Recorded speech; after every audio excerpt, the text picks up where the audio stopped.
구약 시대에는 이 성전을 귀하게 여겼습니다. 그래서 이동식 성전이 우리가 흔히 말하는 성막, 또 회막 이렇게 부르게 됩니다. 그래서 이동식으로 텐트처럼 치고 다니면서요. 이렇게 텐트 치고 울타리 치고 위에 이제 천막 지붕 덮어서요. 성전뜰 또 안에 들어가면은 이제 성소 또 휘장을 지나면 지성소 이렇게 되어 있습니다. 그래서 이스라엘 백성이 광야 40년 생활할 때는 이동식 성전인 성막, 회막 이것을 들고 다녔고요. 그리고 이제 가나안 땅에 정착해서는 이제 성전, 우리가 잘 아는 솔로몬의 성전 있죠. 그래서 이 성전을 귀하게 여겼습니다. 그래서 이 성막, 성전 그 안에 기본적인 구성은 먼저 그 성전 그 뜰이 있습니다. 뜰.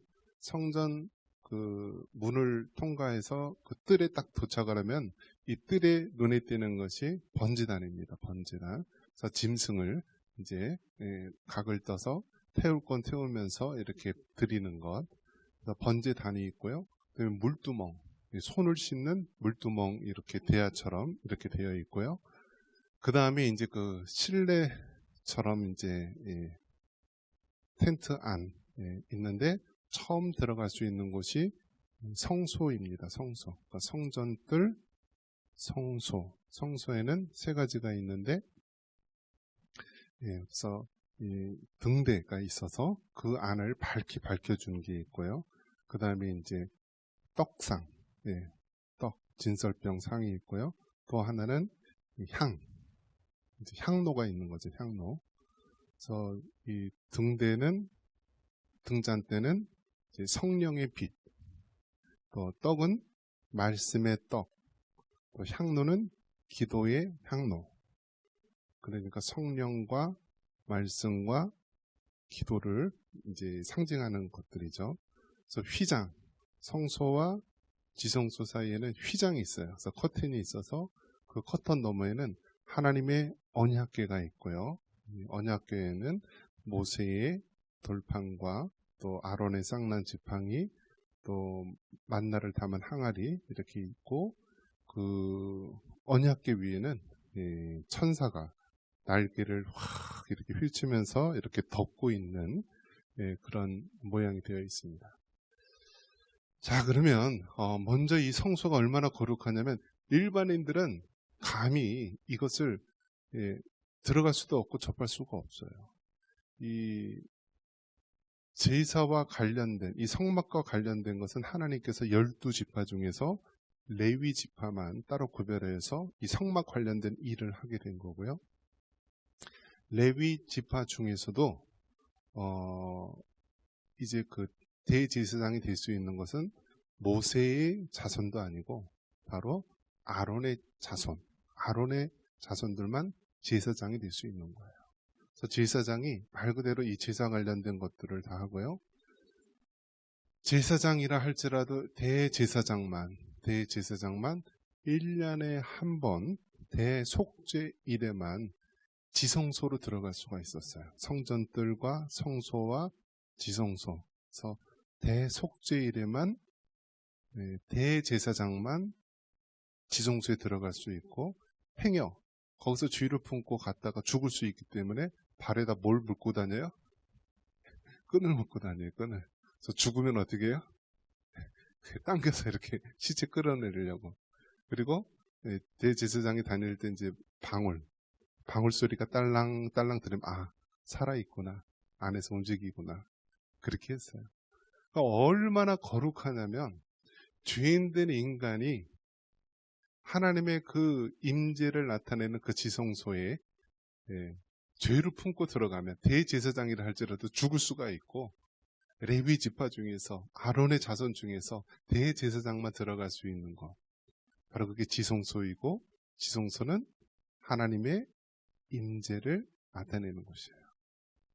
그러니까 여러분, 죄인들의 인간이 거룩하신 하나님을 만나 뵌다는 것 자체가 얼마나 영광된 것이고, 한편으로는 경외감을 느낄 수밖에 없는 거예요. 자, 그래서 이 성소가 얼마나 소중하고 귀하다라는 것을 우리가 먼저 알아야 됩니다. 하나님의 성전, 하나님의 이 성전은 굉장히 귀하고, 구약 시대에는 어떤 일이 해프닝이 있었냐면, 이 언약궤, 하나님의 이 언약궤를 이스라엘 백성이 굉장히 신성시하고 귀중하게 여겼는데, 이 언약궤만 가지고 있으면 다 전쟁에 승리할 줄 알고 하다가 어떻게 되었나요? 결국 블레셋의 패에서요, 언약궤를 빼앗겼어요. 그러다가 이제 우여곡절 끝에 이제 언약궤를 다시 이제 찾아오게 되는데, 이스라엘 백성이, 그 자손들이 얼마나 무지하냐면, 하나님께서는 분명히 이 언약궤를 수레에 실으라 그랬어요? 아니면은 고핫 자손이 어깨에 매라고 했어요? 어깨에 매라고 했어요. 그러니까 레위 지파 중에서 고핫 자손만 이 언약궤를, 법궤를 맬 수가 있었어요. 그런데 무식하니까 어떻게 했어요? 수레에다가 이 언약궤를 싣고 오다가 이게 덜커덩 하면서 이게 떨어질 뻔하니까 손을 딱 댔어요. 그러자 이제 우사라고 하는 사람이 그 자리에서 즉사하게 되고 죽게 되죠. 그러니까 여러분, 우리의 신앙도요, 믿음 없는 세대 몇 세대만 지나가면 다 까먹고 말아먹는 거예요. 그렇게 놀라운 이적과 위엄과 엄청난 일을 보였어도요, 불과 몇 세대만 지나면 다 까먹어요. 하나님께서는 구체적으로 성막을 만드는 방법, 어떻게 하나님께 제사드리고 예배드리는지, 그리고 이 법궤, 언약궤를 옮길 때는 수레에다 실지 말고 친히 어깨에다 메고서 옮기라고 할 정도로 구체적으로 이야기를 해줬건만, 불과 불신앙의 세대 몇 세대만 흘러도요, 다 까먹는 거예요.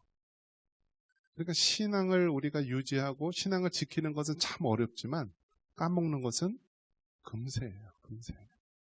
아무리 여러분이 신앙이 좋고 믿음이 좋고 그런 사람이라 할지라도 교회에 한 주, 두 주, 한 달, 두 달 빠지면 어떻게 돼요?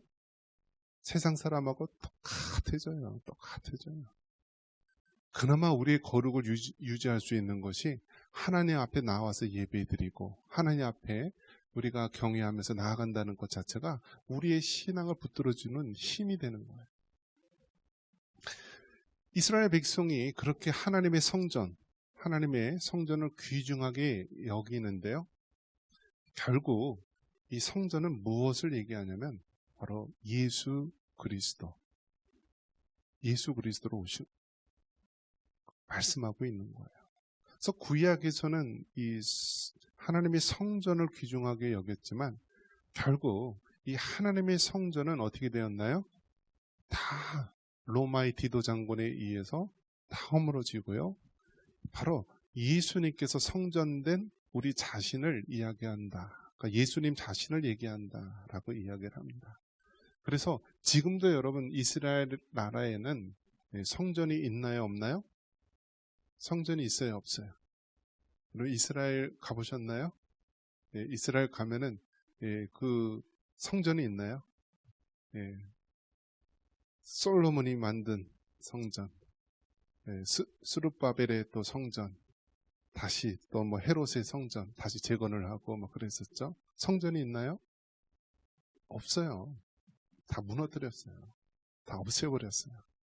로마의 디도 장군이 오면서요, 돌 하나도 돌 위에 남기지 않고 다 무너뜨렸어요. 그래서 그 성전의 한쪽 벽만 남겨놨어요. 그리고 그것을 우리가 흔히 얘기하는 통곡의 벽이라고 이야기하고요, 그 하나님의 성전이 있던 자리에다가 무엇을 만들었나요?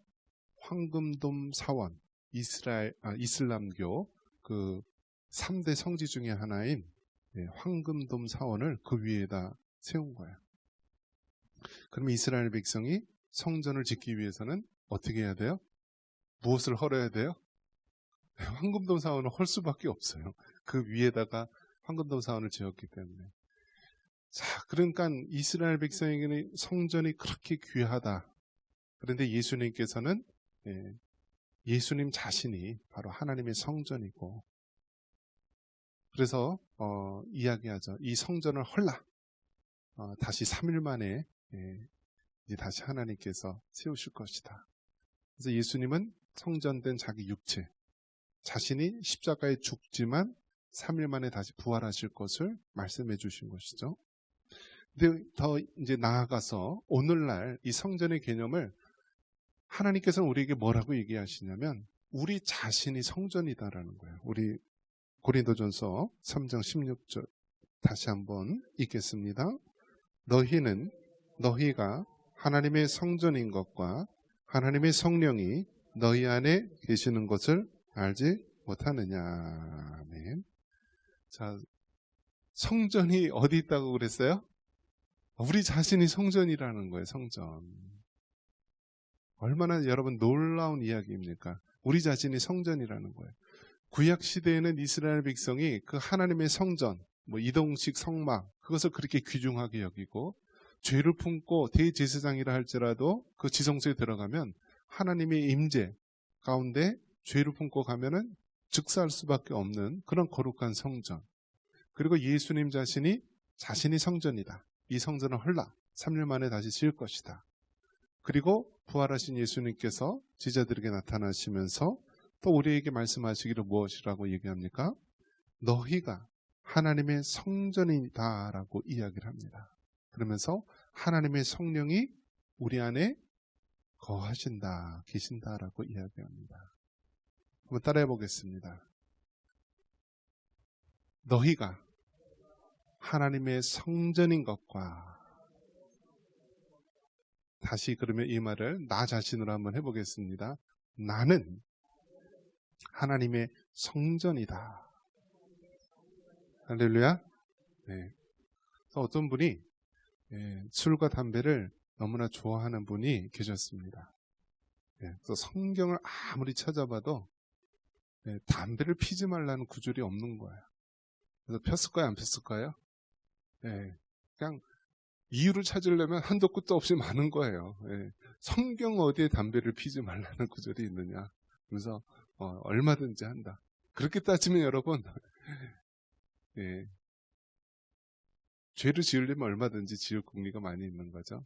그런데 오늘 이 구절대로 한다면 고린도전서 3장 16절 말씀대로 한다면 너희가 하나님의 성전이다라고 얘기했어요. 그러면서 뭐라고 했어요? 17절에 한번 같이 한번 읽겠습니다. 누구든지 하나님의 성전을 더럽히면 하나님이 그 사람을 멸하시리라. 그럼 어떻게 될까요? 여러분. 담배 피는 사람들, 술 마시는 사람들, 요즘에 이제 마약까지 가죠? 마약하는 사람들. 어떻게 해요? 우리 자신이 하나님의 성전이라고 얘기했는데 하나님의 성전을 더럽히면 어떻게 한다고요? 멸하시겠다. 이것이 단순한 어떤 외형적인 그런 것을 강조하는 구절이 아니라 우리의 본질 자체가 어떠한 자라는 것을 말씀해주고 있는 거예요. 우리가 그만큼 거룩하고 우리가 그만큼 존귀한 자다라는 것을 이야기하고 있는 것입니다. 여러분, 오늘날 사람의 존재가 여러분 어떻다고 생각하십니까? 사람의 존재. 여러분이 죽으면 보험료, 사망보험료 얼마 정도 나올까요? 이제 이게 계산하는 방식이 있더라고요. 예를 들어, 이 사람이 월급쟁이다. 근데 1년에 얼마 수입이 있고 세금을 얼마 내고 하면은요, 그 사람이 평균 연령 살 것을 계산해서요, 막 계산을 해요. 그러면 이 사람의 가치가 10억입니다. 2억입니다. 세금을 평상시 안 내고 그런 사람들은 더 이게 작겠죠. 사람의 수명, 또 사람의 가치를 돈으로 계산했을 때 보험료 산정 방식에 의해서 이 사람은 몇 억, 이 사람은 몇십억 이렇게 나누기도 합니다. 한때 제일 값을 못 치렀을 때가 언제였죠? 군인들이었어요.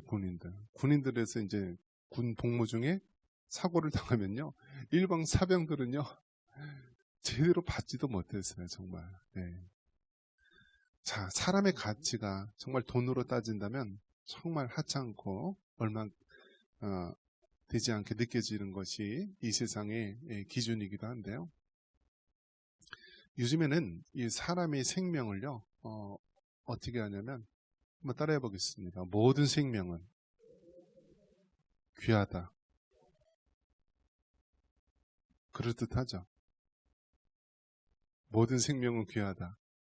어떻게 해요? 동의하십니까, 여러분? 근데 여기 함정이 있어요. 우리가 생각할 때 모든 생명, 모든 사람의 생명은 귀하다라고 하면 맞는 얘기일 수 있어요. 모든 사람의 생명은 귀하다. 그런데 모든 생명은 귀하다라고 했을 때 세상 사람들 말하는 모든 생명은 개나 돼지나 사람이나 다 귀하다라는 뜻이에요. 그러면 어떻게 되죠? 사람의 가치를 개나 돼지나 이렇게 짐승으로 낮춘 거예요. 지금 세상이 그렇게 보고 있어요. 모든 생명은 귀하다라는 말에 함정이 있듯이 정확하게 이야기를 한다면 모든 사람의 생명은 귀하다라고 말을 해야 되는 거예요. 그러니까 세상 사람들은 늘 말 갖고 장난을 많이 해요. 성평등, 평등이란 말이 얼마나 좋아요. 그런데 이 성평등을 어떤 젠더, 그러한 이데올로기를 사용하기 위해서 사용하는 표현이에요. 그래서 정확하게 얘기한다면 성평등이 아니라 우리 예수님 믿는 사람 가치관에 의하면 양성평등이라고 얘기를 해야 되는 거예요. 양성평등, 즉 남성과 여성의 평등을 이야기해야지 남성과 여성 이외에 어떤 LGBT라든지 동성애자라든지 어떤 뭐 성전환자라든지 이런 것들을 다 똑같은 것으로 취급해서는 안 된다라는 거예요. 이단들이 특히 많이 쓰는 말이 무엇이 있죠? 영어를 많이 써요. 영어를. 여러분 영어 잘해요 못해요? 영어 잘해요 못해요? 우리나라 사람들은 영어 컴플렉스가 있어요. 네, 영어 하면은 그냥 입이 탁 합주기가 돼서 말도 안 해요. 질문을 안 한대요. 질문을. 그래서 이단들이 요즘 간판을 뭐로 다냐면 다 영어로 달아요. 영어로. 영어로 달면 그럴듯해 보이거든요. 그리고 질문을 안 해요. 자신의 무식이 탄로날까봐 질문을 안 하고 영어? 그런가 보다. 근데 나중에 보니까 이단 간판을 그렇게 영어로 많이 달아요. 그렇기 때문에 여러분 우리는 정말 이 세상 살아갈 때 속을 수가 있어요. 속을 수가 있고 말 한마디 모든 생명은 귀하다라는 말 속에도 은근히 함정을 만들어놔서 사람의 가치를 개나 짐승이나 돼지처럼 낮춰 부르는 그런 상황입니다. 그래서 여러분 우리가 기독교 신앙이 우리가 단순히 예수님 믿고 천국 가는 것 이상으로요. 예수님을 믿지 않는 이 세상 가운데서도요. 정말 사람의 가치를 높이기 때문에 너무나 귀한 거예요. 장애인들 여러분 어떻게 생각하십니까? 장애인들 보면은 뭐 태어나면서부터 장애인도 있을 수 있고 또 중간에 또 장애를 안고 있는 경우도 있고요. 장애인에 대해서 우리가 기독교적인 관점에서 본다면 어떻습니까? 2차 세계대전 때는요. 어떤 의식이 있었냐면 그 독일인들, 그 게르만족, 자기 종족 아리안족의 우수성을 알리기 위해서 유태인들, 눈의 가시와 같은 유태인들을 다 제거하고요. 그리고 그 당시에 유럽에 이 집 없이 돌아다니는 집시들 있잖아요. 집시들을 굉장히 많이 죽이고요. 장애인들도 죽이고요. 굉장히 많은 사람들을 죽였어요.